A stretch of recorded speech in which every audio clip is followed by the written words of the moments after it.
You're watching Spectrum News 1. It's 8 o'clock.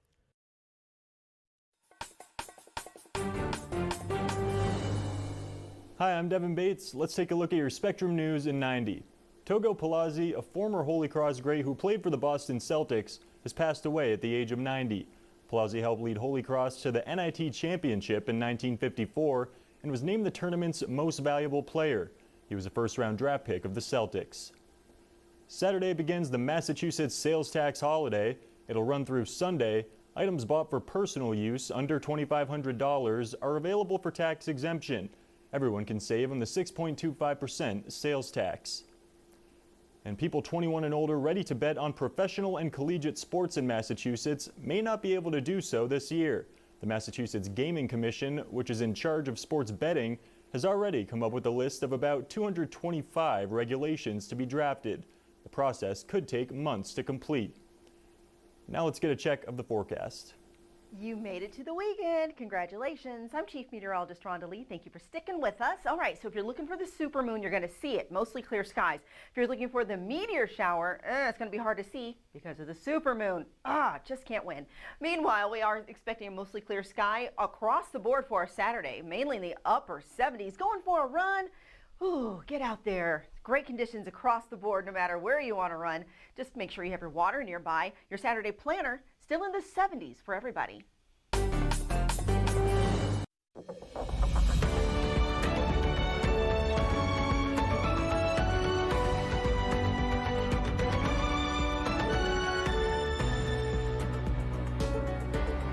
Thanks for joining us for your evening on Spectrum News 1. We're following the latest news, including a local assisted living program benefiting from a weekly drumming program, how residents are finding joy through music.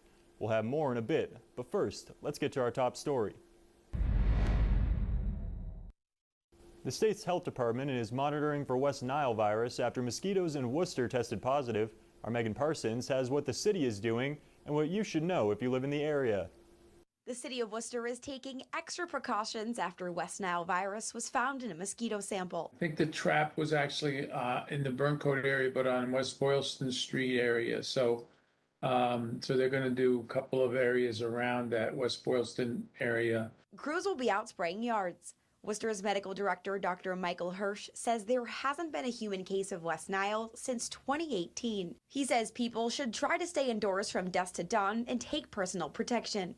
Dress in long pants, dress in long shirts, and wearing that insect repellent called DEET, or wearing clothing that's impregnated with Permethrin. Bobby D., general manager of the Mosquito Authority branch in Central Mass, says his company sprays a few hundred yards each week, even though the area hasn't had a lot of rain.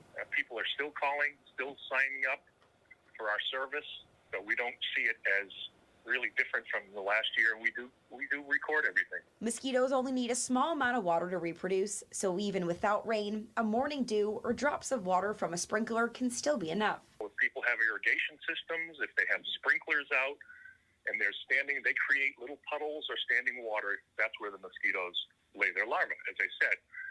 So it's not really about the drought. The mosquitoes are as vicious this year as they are, and in fact, some of us think that they're even more aggressive. D says the best thing you can do is to treat your yard with a spray. He also recommends dumping out any standing body of waters you see. In Worcester, Megan Parsons, Spectrum News 1. The 9th class of the Worcester Youth Leadership Institute graduated on Friday. The program for high school and college students gives young people an inside look at what area leaders do.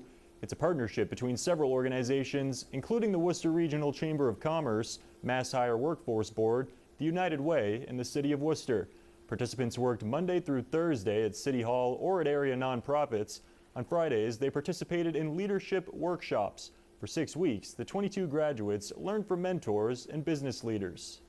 I believe it was very successful and rewarding for them because they got the chance to experience what it's like to be a young leader in the city. They learned from many different nonprofits that we visited throughout the summer, and they also got a chance to learn from the many diverse speakers that we had, from business leaders to coalition builders. Students also learned resume building and were prepared for a career path in the City of Worcester. A weekly drumming program at a local assisted living community is giving seniors something to look forward to and brightening the lives of those battling Alzheimer's and dementia. We spoke with residents of Tatnook Park at Worcester to learn all about how music keeps them moving. Once a week, it's all smiles at Tatnook Park, where instructor Ellen Marr's drumming program is getting rave reviews. We all want to be there. We don't miss it. It's not like you sit there and listen to somebody else. You can actually do it. She's a wonderful leader. She does a great job with us all. Ellen's drumming program was recently awarded the Massachusetts Assisted Living Association Excellence Award for Innovation. She attributes the program's success to the old adage, it's never too late to learn. With drumming, people first, when I invite them, are very hesitant, but once they join in, they're able to see that they can be successful. So kind of looking outside the box and coming up with ideas that maybe at first they might have questioned, what is that all about? But actually having them engage something that's new and that people still have the ability to learn. The seniors drum along joyfully to the music of Frank Sinatra, Hank Williams, and other artists, but there's one routine in particular everyone seems to look forward to. I like the one that we really get into it and we bang it out at the end. If anybody has any frustrations, we are going to be completely frustration-free, because at the end you're going to go like this.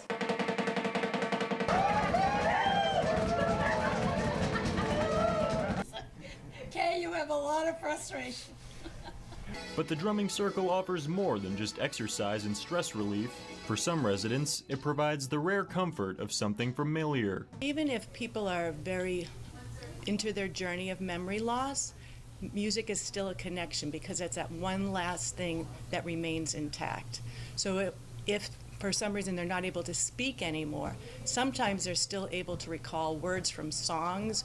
Ellen's regulars said they're grateful for the 1 hour each week they spend drumming away without a care in the world, and there's plenty more left to do. I don't know, maybe we could put this on the road and cheer up a whole bunch of people. Ellen says she's been doing this program for more than a decade, but she first introduced it to Tatnook Park about 5 months ago.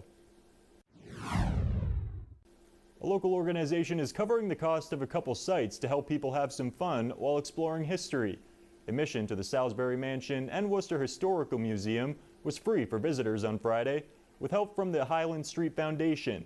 The Salisbury Mansion gives visitors a tour of the home of Stephen Salisbury. It was built in 1772. Museum curators say the history of the Salisbury family can be felt throughout the city of Worcester.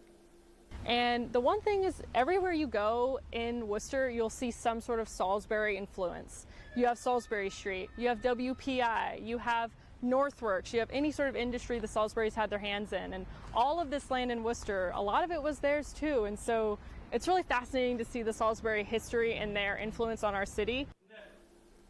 The museum has been restored to what it was in the 1830s to reflect the time when it was home to the widow Elizabeth Tuckerman Salisbury.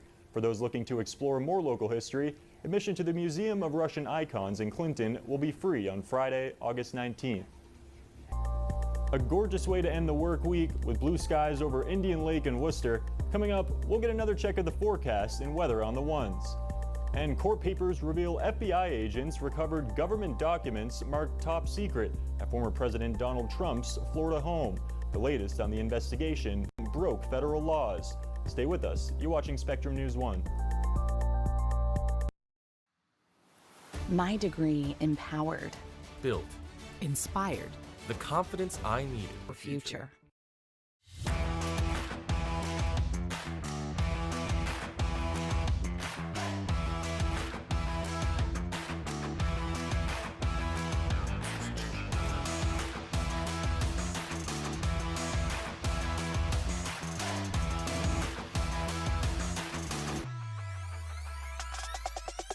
Hurry in during the Make This the Summer event.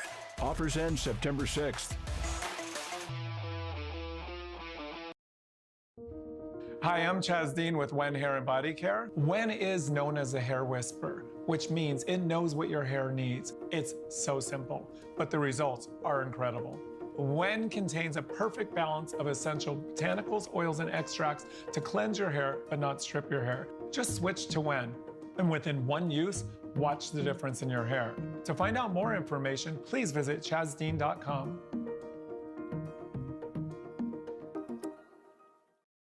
Speeding tickets, moving violations, red light tickets. When does it stop? For 40 years, our office, which is located inside the Coney Island DMV, has seen fines reduced to nothing and violations dismissed with no stress to our clients. Fighting hard for you is what it's. New York City, New Jersey, Long Island, and upstate. Call us today. Said they simply didn't have time. The pandemic is also shining a spotlight on a remaining obstacle, the so-called digital divide.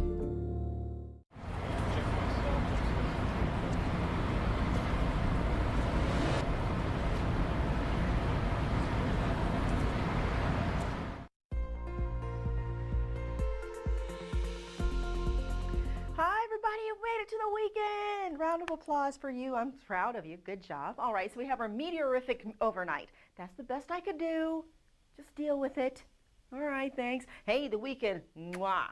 Très magnifique. Really nice. And then we do have some much needed rain heading our way, and that's going to be great. So let's get to the rain part. So for Saturday and Sunday, none of it. We'll have none of that rain business. Now, as we get through the end of the day, Monday, maybe a scattered shower, but I think really our best chance is going to come between about Wednesday and Thursday for any rain, and we desperately need the rain. This is in motion, believe it or not, people. We're just not seeing a lot as we go through Saturday. High pressure has pretty much set up camp here, and we're not going to see this waiver for at least the next 48 hours. So let's look at this. Our future cast in this Saturday. First thing in the morning, still pretty clear. Look at that. Saturday morning, go for that run you want to.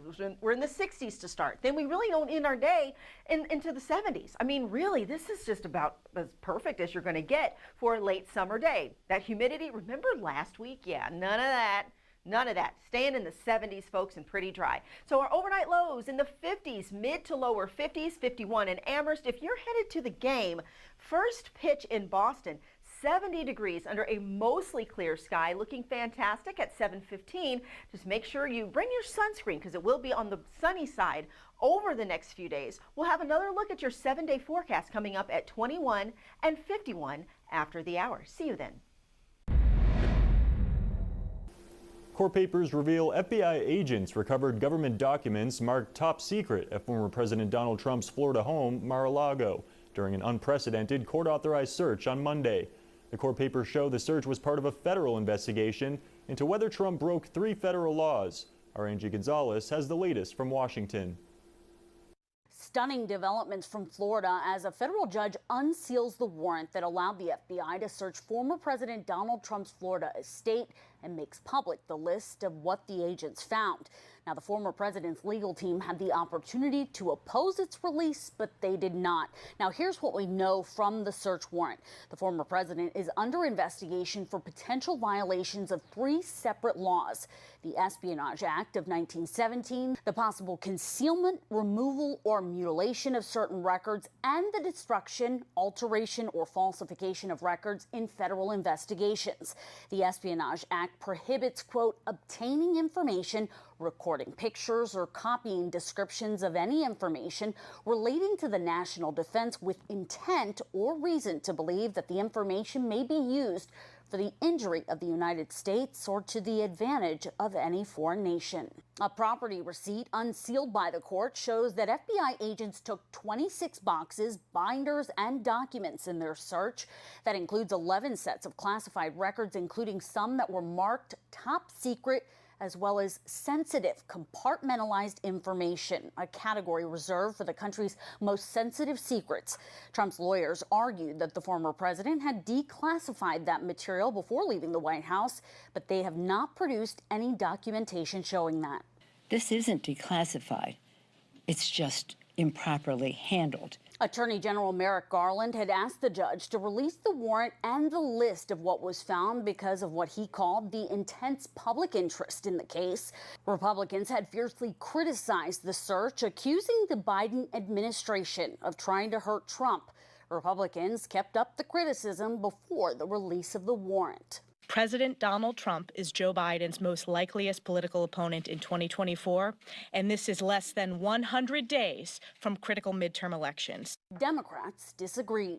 They are conducting an independent investigation, following the law, protecting our classified information as they would for anyone, whether that was a member of Congress, whether it's a staff person, whether it's a former president. What was not released was the affidavit that led to the warrant being issued, a document that would have had much more information on the evidence that the Department of Justice has in the case against the former president. In Washington, Angie Gonzalez, Spectrum News. School districts across the country are looking for ways to help students, teachers, and staff stay engaged and get excited for school. Spectrum News' Charlotte Scott found one school district outside of Houston using a creative way to keep teachers and improve test scores, a 4-day school week. Right off Highway 90 between Houston and Beaumont sits Devers ISD. It's a small school with one campus for grades pre-K through 8. 206 kids and 27 staff members enter these doors every day. One of them is Elizabeth Harris, the principal and superintendent. I mean, it's just a great place. I can't say it any better than that. 3 years ago, Harris decided to test out a 4-day school week to try something new and creative. The pilot program ended in May. It was so successful that the school board voted to make it permanent. Harris said many parents have Fridays off, others just make it work. They have a grandparent that watches them, or my sisters that help too. One teacher said parents have thanked them for giving them time back with their kids. I have not had one parent conference, phone call, complaint, not one. Okay, it's a miracle. The 4-day week also saves the district money. It doesn't have to pay for air conditioning, heating, lighting, diesel, bus wear and tear, or substitute teacher pay on Fridays. All that money we can use for, buying Chromebooks and much needed supplies for the kids. Teacher salaries were not impacted by the schedule change. The starting salary is $55,500. The 4-day week has made the district so popular that when there's a rare teacher opening, someone's ready to fill it. Did I dare respond? Students are required to be in school for 75,600 minutes a year, according to the Texas Education Agency. Harris added 10 minutes to each school day to make it work. We work from the time we get here to the time we leave, and I think they're well rested after the weekend. Everybody's rested, refreshed, and it's better. The student performance is better. Harris said students have always done well, but STAR test results got even better last spring. Our kids scored 100% passing rate in every test, every subject, except for 5th grade reading, and we were at 96. Harris understands that the 4-day week is easier to implement in a smaller district with less logistics, but she says it's been a game changer for the community and one other districts should consider. Still ahead, we enjoyed some nice weather to close out the week, sun and seasonable temperatures. The weekend looks great if you're planning any outdoor activities. We'll check your 7-day forecast and weather on the ones. Talk to strangers that happen all year long. Prevention is at the core. It's mental health, physical health. Some of our National Prevention Week activities have been focusing on the illegal drugs, illegal use of opioids. Drugs, alcohol, mental health, suicide, underage drinking. This is where it happens. This is Prevention at Work.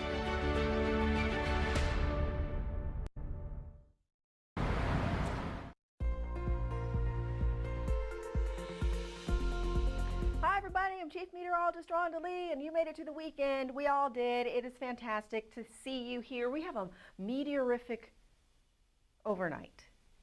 That's the best I could do. Just go with it. It's fine.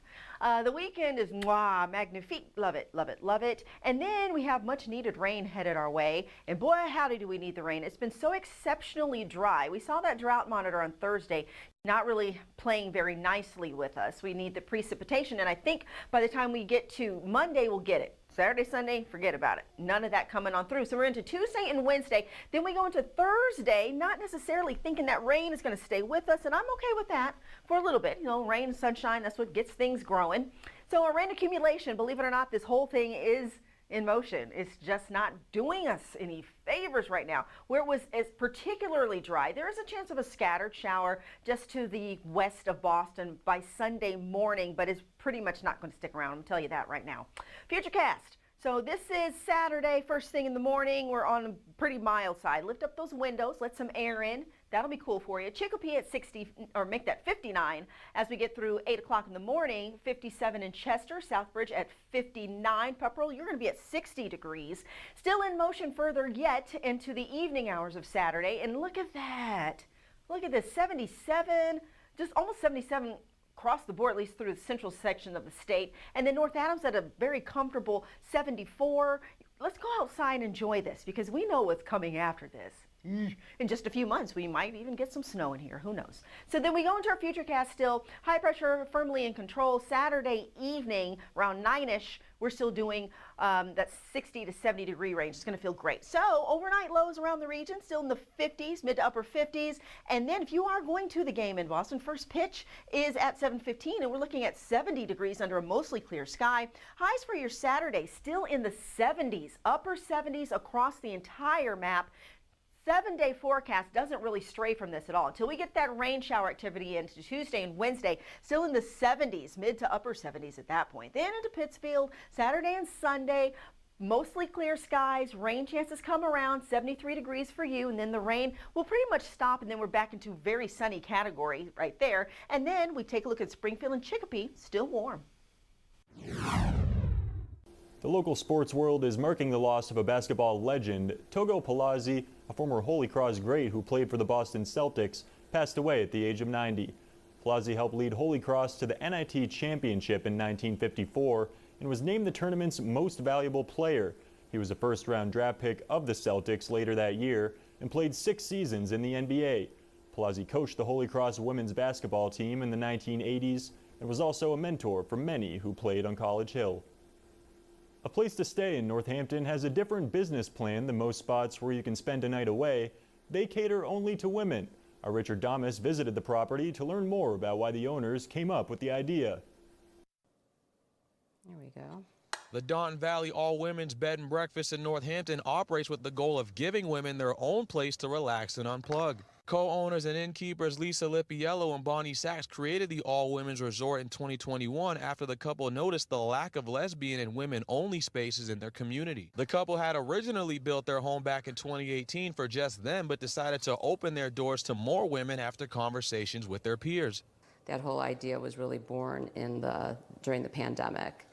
And when friends would say to us, "Oh, save that room for us," and we realized that it was really a special place that we have here. The bed and breakfast operates all year round, Friday through Monday, with 2 rooms available for rent. Sachs says turning their home into a bed and breakfast took a lot of preparation, from preparing and gathering proper toiletries to having enough furniture. She says it was important to make the bed and breakfast home specifically for moms, daughters, single travelers, and other women in order for them to feel comfortable in their own space. Whether it's spending time with the girls, or we have a large lesbian following, and we wanted to create a place where they can feel like they can be themselves. The bed and breakfast has many options for guests, including a pool, fitness center, and a hiking trail behind the home. Lippiello says meeting new people and welcoming them into their home has been a wonderful experience. It's been wonderful because that is such a give back for us. That's what's made this so wonderful for us. Is we're not great travelers. I mean, we do travel, but we'd much rather be home. And so, but we love to meet people, and so they come to us. Lippiello says the bed and breakfast has a 2-night minimum requirement and expects to add a 3rd room in the future. In Northampton, Richard Damas, Spectrum News 1. Pittsfield is calling on local artists to participate in a citywide art show for a 3rd year. The annual Drive, Walk, Bike, By City Art Show brings visual and performance art to city streets. On Saturday, September 24th, artists are invited to, quote, overload the city with art and celebrate the creative community. Everyone's welcome to drive, walk, or bike around town to take in the art. For artists outside of Pittsfield who want to participate, host lawns are available. Artists are asked to register by emailing drivewalkbikeart@gmail.com by September 10th. Thanks for joining us for this half hour here on Spectrum News 1. I'm Devin Bates. Remember, all your headlines and weather on the One's forecast continue right after this break.